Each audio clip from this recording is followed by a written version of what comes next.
ഓം സദാശിവസമാരംഭാം ശങ്കരാചാര്യമധ്യമാം അസ്മദാചാര്യപര്യന്താം വന്ദേ ഗുരുപരമ്പര. ശ്രുതിസ്മൃതിപുരാണാനാമാലയം കരുണാലയം നമാമി ഭഗവത്പാദം ശങ്കരം ലോകശങ്കരം. എല്ലാ സജ്ജനങ്ങൾക്കും വിനീത പ്രണാമം. ശ്രീമദ് ഭഗവത്ഗീതയിലെ 6-ാമത്തെ അധ്യായമായിട്ടുള്ള ധ്യാനയോഗത്തിലെ 13-14 ശ്ലോകങ്ങളെയാണ് നമ്മൾ ഇവിടെ നോക്കുന്നത്. കഴിഞ്ഞ 11-12 ശ്ലോകങ്ങളിൽ യോഗം എങ്ങനെയാണ് അഭ്യസിക്കേണ്ടത്, യോഗം എന്തിനു വേണ്ടിയിട്ടാണ് അഭ്യസിക്കേണ്ടത്, ആത്മവിശുദ്ധിക്കായി കൊണ്ടാണ് യോഗം അഭ്യസിക്കേണ്ടത് എന്ന് പറഞ്ഞിട്ട് യോഗം എങ്ങനെയാണ് അഭ്യസിക്കേണ്ടത് എന്ന് കഴിഞ്ഞ ശ്ലോകങ്ങളിൽ പറഞ്ഞു. ഇവിടെയും ഈ 13-14 ശ്ലോകങ്ങളിലൂടെ ശ്രീമദ് ഭഗവത്ഗീത പറയുന്നത് ഒരു യോഗയുക്തൻ എങ്ങനെയാണ് ജീവിക്കേണ്ടത്, അല്ലെങ്കിൽ എങ്ങനെയാണ് യോഗ അഭ്യാസം ചെയ്യേണ്ടത്, യോഗത്തെ അഭ്യസിക്കേണ്ടത് എന്ന് തന്നെയാണ്. അപ്പോൾ ഇവിടെ 13-ാമത്തെ ശ്ലോകത്തിലെ സമം കായശിരോഗ്രീവം ധാരയൻ അചലം സ്ഥിര സംപ്രേക്ഷ്യ നാസികാഗ്രം സ്വം ദിശശ്ചാനവലോകയാൻ. 14-ാമത്തെ ശ്ലോകം പ്രശാന്താത്മാ വിഗതഭീർ ബ്രഹ്മചാരി വ്രതേ സ്ഥിത മന സംയമ്യമച്ചിത്തോ യുക്ത ആസീതമത്പര. ഇപ്പോൾ ഇവിടെ സമം കായ ശിരോഗ്രീവം, കായം ശിരസ്, അതുപോലെ തന്നെ കഴുത്ത്, ശരീരം, കഴുത്ത്, തല, ഇത് മൂന്നും സമമായ വിധത്തിൽ, അതായത് നേർരേഖയിൽ വരണം. അതിനർത്ഥം താടി ഉയർത്തി, ചിൻഭാഗം താടിഭാഗം ഉയർത്തി നട്ടല് നിവർത്തി ഇരിക്കണം എന്നുള്ളതാണ്. ഏറ്റവും പ്രധാനമായിട്ടുള്ള ഒരു മനുഷ്യനെ സംബന്ധിച്ചിടത്തോളം വളരെ പ്രധാനമായിട്ടുള്ള ഒരു കാര്യമാണ് നട്ടല് നിവർന്ന് തലയും കഴുത്തുമൊക്കെ ഒരേ നേർരേഖയിൽ വരത്തക്ക വിധത്തിൽ ഇരിക്കുകയും നടക്കുകയും ഒക്കെ ചെയ്യണം. നമ്മുടെ ശരിയായ വിധത്തിൽ ബ്രെയിനിൻ്റെ പ്രവർത്തനം നടക്കണമെങ്കിൽ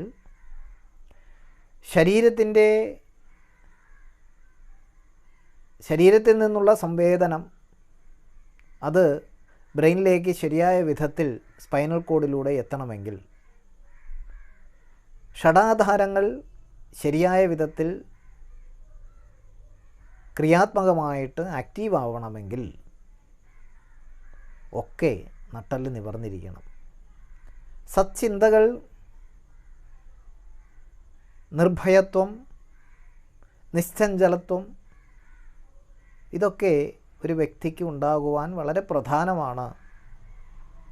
ശരിയായ തീരുമാനങ്ങൾ എടുക്കുവാനുള്ള കഴിവ്, അത് ശരിയായിട്ട് ഒരു വ്യക്തിയിൽ വരുന്നത് ഈ നട്ടല് നിവർന്ന് ഇരുന്നു കൊണ്ട്, അത് ഒരു ശീലമാക്കുന്ന ആളുകൾക്ക് വളരെ നല്ല ഇതാണ്.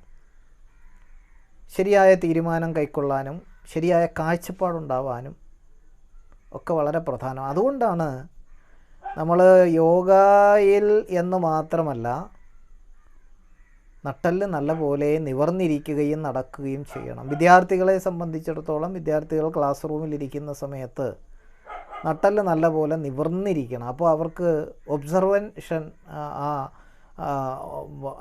വിദ്യയെ സ്വാംശീകരിക്കുവാനുള്ള കഴിവ് വളരെയധികം വർദ്ധിക്കും. അതേസമയം നട്ടല് വളഞ്ഞിരുന്നാൽ അലസതയും അശ്രദ്ധയും ഉണ്ടാകും. അപ്പോൾ ആ അലസതയും അശ്രദ്ധയും ഉണ്ടാവാതെ ശരിയായ വിധത്തിൽ നമ്മുടെ ബ്രെയിനിൻ്റെ പ്രവർത്തനങ്ങൾ, ഷഡാധാരങ്ങളുടെ പ്രവർത്തനങ്ങൾ, സ്പൈനൽ കോഡിൻ്റെ പ്രവർത്തനങ്ങൾ, ശരീരത്തിൻ്റെ ഉള്ളിലുള്ള എല്ലാ അവയവങ്ങളുടെയും കൃത്യമായ രീതിയിലുള്ള പ്രവർത്തനങ്ങൾ, ഇതൊക്കെ നടക്കുവാൻ വളരെ പ്രധാനം നട്ടെല്ല് നിവർന്നിരിക്കുക, തല, കഴുത്ത് എന്നിവ നേർരേഖയിൽ വരത്തക്ക വിധത്തിൽ ശരീരത്തെ സ്ട്രെയിറ്റായിട്ട് വയ്ക്കുക. അങ്ങനെ ഇരുന്നു കൊണ്ട് അചലം സ്ഥിര, ചലനരഹിതമായിട്ട് നിശ്ചഞ്ചലത്വത്തോടു കൂടി ശരീരത്തെ ഇളക്കാതെ സ്ഥിരമായിട്ട്, അതാണ് യോഗാസനം. യോഗയിലെ യോഗാസനം എന്താണ് യോഗാസനം? സ്ഥിരം സുഖം ആസനം ഇത് യോഗാസനം. സ്ഥിരമായും സുഖമായും ഇരിക്കുന്നതിനെയാണ് യോഗാസനം എന്ന് പറയുന്നത്. അങ്ങനെ ഇരിക്കുന്നതിനെയാണ് ഈ പറയുന്നത് അചലം സ്ഥിര. സ്ഥിരമായിട്ട് നിശ്ചഞ്ചലമായിട്ട് ചഞ്ചലത്വമില്ലാതെ ശരീരമിളകാതെ ഒരിടത്ത് ഇരിക്കുക. ഇരുന്നു കൊണ്ട് സ്വം നാസികാഗ്രം സംപ്രേക്ഷ്യ, സ്വന്തം നാസികാഗ്രത്തിൽ ദൃഷ്ടികൾ ഉറപ്പിക്കണം. നാസികാഗ്രത്തിൽ വളരെ കോൺസെൻട്രേഷൻ ലെവല് കൂടാനും പിറ്റ്യൂട്ടറി ഗ്രന്ഥി ആക്റ്റീവാകുവാനും ശരീരത്തിലെ സ്പൈനൽ കോഡുമായി ബന്ധപ്പെട്ട് നിൽക്കുന്ന ഷഡാധാരങ്ങൾ ആക്റ്റീവാവാനും ബ്രെയിനിൻ്റെ പ്രവർത്തനം കാര്യക്ഷമമാവുകയും നടക്കുവാനുമൊക്കെ വളരെ പ്രധാനമായിട്ടുള്ളൊരു വിദ്യയാണ് ഈ ദൃഷ്ടി നാസികാഗ്രത്തിൽ ഉറപ്പിച്ചുകൊണ്ട് നട്ടെല്ല് നിവർത്തി, കഴുത്ത് തല എന്ന് ഇവ നിവർന്നിരിക്കണം എന്ന് പറയുന്നത്. അപ്പോൾ സ്വം നാസികാഗ്രം സംപ്രേക്ഷ്യ, തൻ്റെ നാസികാഗ്രത്തിൽ ദൃഷ്ടി ഉറപ്പിച്ചുകൊണ്ട് അല്ലെങ്കിൽ നോട്ടമുറപ്പിച്ചുകൊണ്ട് ദിശ്ച അനവലോകയാൻ, ഈ മറ്റ് ദിക്കുകളിൽ നമ്മൾ ശ്രദ്ധിക്കാതെ, നോക്കാതെ, മറ്റ് ദിശകളിലൊന്നും നോക്കാതെ, അപ്പുറത്തും ഇപ്പുറത്തുമൊക്കെ ഇങ്ങനെ നോക്കാതെ ദൃഷ്ടിയെ നാസികാഗ്രത്തിൽ ഉറപ്പിക്കണം. അങ്ങനെ പ്രശാന്താത്മാ, പ്രശാന്തചിത്തനായിട്ട് മനസ്സ് ശാന്തമാവണം. വിഗതഭീ, വളരെ പ്രധാനമാണ്, നിർഭയത്വത്തോടു കൂടി. നിർഭയത്വം വളരെ പ്രധാനമാണ്. നിർഭയത്വം ഉണ്ടാവണമെങ്കിൽ ശരിയായ അറിവ് ഉണ്ടാവണം, ശരിയായ കാഴ്ചപ്പാടുണ്ടാവണം. ജീവിതത്തെക്കുറിച്ചുള്ള ജീവിതം നശ്വരമാണ് എന്ന ഭാവത്തെ നല്ല പോലെ ഉറപ്പിക്കുന്ന ഒരു വ്യക്തിക്ക് മാത്രമേ കൃത്യമായിട്ട് നിർഭയത്വം ഉണ്ടാവൂ. നിർഭയത്വം ഉണ്ടായാൽ മാത്രമേ എല്ലാ സദ്ഗുണങ്ങളും ഉണ്ടാവുകയുള്ളൂ. ധൃതിക്ഷമാ ദമം സ്ഥേയം ശൗചമിന്ദ്രിയ നിഗ്രഹം ധീർവിദ്യാ സത്യം അക്രോധം ദശകം ധർമ്മലക്ഷണം. ധർമ്മത്തിൻ്റെ 10 ലക്ഷണങ്ങളിൽ ആദ്യം പറയുന്നത് ധൃതി. ധൃതി എന്ന് പറഞ്ഞാൽ ധൈര്യം, നിർഭയത്വം. ആ നിർഭയത്വം ഉണ്ടാവണം. ഈ നാസികാഗ്രത്തിൽ ദൃഷ്ടി ഉറപ്പിച്ച് നട്ടെല്ല് നിവർത്തിയിരിക്കുന്ന, അങ്ങനെ അഭ്യാസം നിരന്തരം ചെയ്യുന്ന ഒരു വ്യക്തിയെ സംബന്ധിച്ചിടത്തോളം വളരെ വലിയ രീതിയിലുള്ള നിർഭയത്വം, മനസ്സിന് ശാന്തത, ഇതെല്ലാം ഉണ്ടാവും. അങ്ങനെ വിഗതഭീ, ഭയമില്ലാത്തവനായി, നിർഭയനായി, ബ്രഹ്മചാരീവ്രതേ, ബ്രഹ്മചര്യവ്രതത്തിൽ. ബ്രഹ്മചര്യവ്രതം എന്ന് പറഞ്ഞു കഴിഞ്ഞാൽ ബ്രഹ്മത്തിൽ ചരിക്കുക, അറിവിൽ വിരാജിക്കുക. അറിവിനെ, യഥാർത്ഥമായിട്ടുള്ള പരമമായിട്ടുള്ള അറിവിനെ സ്വാംശീകരിക്കുവാൻ നമുക്കേത് വിധത്തിലുള്ള സദ്ഗുണങ്ങൾ, ജീവിതചര്യകൾ ആവശ്യമാണോ അതെല്ലാം അടങ്ങുന്നതാണ് ബ്രഹ്മചര്യം. കേവലം വിവാഹം കഴിക്കാതിരിക്കുക എന്നുള്ളത് മാത്രമല്ല ബ്രഹ്മചര്യം. ബ്രഹ്മചര്യവ്രതം എന്ന് പറഞ്ഞു കഴിഞ്ഞാൽ പരമമായിട്ടുള്ള അറിവിനെ സ്വാംശീകരിക്കുവാൻ, അതിനുള്ള യോഗ്യത നേടുവാൻ നമുക്ക് വേണ്ടുന്ന സദ്ഗുണങ്ങൾ എന്തൊക്കെയാണോ ആ സദ്ഗുണങ്ങളെ എല്ലാം ഒരുമിച്ച് പറയുന്ന പേരാണ് ബ്രഹ്മചര്യവ്രതം. ആ വേണ്ടാത്തതിനെ വേണ്ട എന്ന് വയ്ക്കുകയും വേണ്ടുന്നതിനെ ഉറപ്പിച്ചു നിർത്തുകയും, അതെന്തൊക്കെയാണോ അതൊക്കെ. അത് ഉണ്ടാകുക എന്നുള്ളതാണ് ബ്രഹ്മചര്യ വ്രതം. ബ്രഹ്മചര്യനിഷ്ഠനായിട്ട് മനസ്സംയമ്യ, മനസ്സിനെ നിയന്ത്രിച്ചുകൊണ്ട് നിരന്തരമായ അഭ്യാസം കൊണ്ട് മാത്രമേ മനസ്സിനെ നിയന്ത്രിക്കാൻ സാധിക്കൂ എന്ന് ഭഗവാൻ തന്നെ പറഞ്ഞു, ആചാര്യന്മാർ തന്നെ പറഞ്ഞു.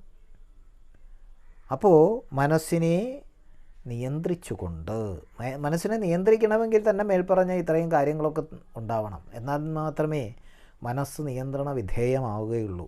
നിയന്ത്രിച്ചുകൊണ്ട് മച്ചിത്ത, ചിത്തത്തെ എന്നിലുറപ്പിച്ചുകൊണ്ട് എന്ന് പറയുമ്പോൾ അവിടെ ഒരു വ്യക്തിയെ കണ്ടുകൊണ്ടല്ല. അവിടെ ഭഗവാൻ എന്ന് പറയുന്നത് അവനവൻ തന്നെയാണ്. അവനവൻ്റെ ഉള്ളിലുള്ള ആ പരമമായിട്ടുള്ള ശിവത്തെ, ആ പരമമായിട്ടുള്ള ചൈതന്യത്തെ അതിലേക്ക് ഉറപ്പിക്കണം. അവനവനിലേക്ക് ഉറപ്പിക്കണം. അവനവനെ അറിയണം. അവനവനെ അറിഞ്ഞുകൊണ്ട് ആ അവനവനിൽ തന്നെ അവനവൻ ഉറപ്പിക്കണം, അല്ലാതെ മറ്റൊന്നിലേക്കല്ല. അത് തന്നെയാണ്, അതാണ് എന്നിൽ ഉറപ്പിച്ചുകൊണ്ട് എന്ന് ഭഗവാൻ പറയുമ്പോൾ, ഭഗവാൻ ആരാണ്? ഈ സർവചരാചരങ്ങളിലും നിറഞ്ഞു നിൽക്കുന്ന ആ ചൈതന്യം തന്നെയാണ് ഭഗവാൻ. ആ ചൈതന്യത്തിൽ ഉറപ്പിച്ചുകൊണ്ട്, അവനവനിലേക്ക് ഉറപ്പിച്ചുകൊണ്ട്, മത്പര, എന്നെ പരമലക്ഷ്യമാക്കിക്കൊണ്ട് ആ പരമമായിട്ടുള്ള ചൈതന്യത്തെ അറിയുക. അതാണ് എൻ്റെ ലക്ഷ്യം. അതിനെയാണ് മുക്തി, അതിനെയാണ് മോക്ഷം, അതിനെയാണ് നിർവ്വാണം എന്നൊക്കെ പറയുന്നത്. അതായിരിക്കണം പരമലക്ഷ്യം. ആ പരമലക്ഷ്യത്തെ ഉറപ്പിച്ചുകൊണ്ട്, ലക്ഷ്യമാക്കിക്കൊണ്ട് യുക്ത ആസീത, യോഗയുക്തനായി ഇരിക്കണം. അങ്ങനെയാണ് യോഗി ഇരിക്കേണ്ടത് എന്നാണ്. യോഗി അഭ്യാസം ചെയ്ത് മുന്നോട്ട് പോകേണ്ടത് അങ്ങനെയാണ്. യോഗയുക്തനായിരിക്കണം. യോഗയുക്തനായിരിക്കുമ്പോൾ പരമമായ ലക്ഷ്യം അവനവനെ അറിയുക. അവനവനെ അറിയുക എന്നുള്ളതാണ് പരമമായിട്ടുള്ള ലക്ഷ്യം. അതിനു വേണ്ടിയിട്ട് ചിത്തത്തെ അവനവനിലേക്ക് തന്നെ ഉറപ്പിക്കണം. അങ്ങനെ ഉറപ്പിച്ച് യോഗയുക്തനായിട്ട് ഇരിക്കണം. ഇതാണ് ഒരു യോഗി ചെയ്യേണ്ടത് എന്നാണ് ഈ ശ്ലോകത്തിലൂടെ ശ്രീമദ് ഭഗവത്ഗീത അർജുനന്മാരായിട്ടുള്ള നമ്മൾ ഓരോരുത്തരോടും പറയുന്നത്. നമസ്തേ.